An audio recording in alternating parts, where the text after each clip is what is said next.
word is bond, right? So what happens when you start telling somebody you're gonna do something and then you don't do it?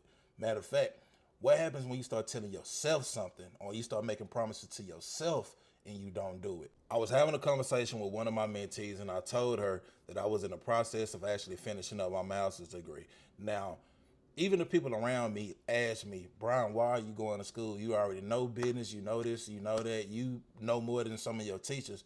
That's not the point. The point is, I promised myself that I was going to go back and do it, so I have to do it. Now, some of us are good at keeping our word for other people, but what start happening subconsciously when you don't keep the word to yourself?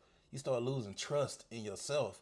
You stop believing in yourself. Your self-esteem start going down because you'll tell yourself you're gonna do something and you know in the back of your head you're not gonna do it. There's another version of you that you could be, and all you gotta do is start keeping the promises that you made to yourself.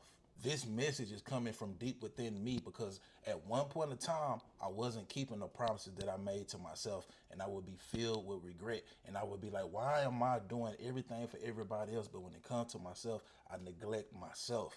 And a lot of us do that. Start keeping the promises that you made to yourself.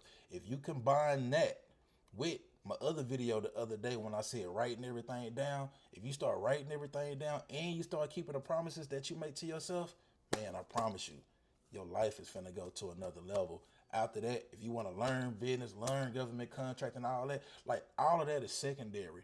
But first, start keeping the promises you made to yourself.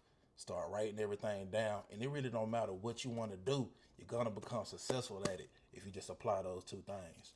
Peace.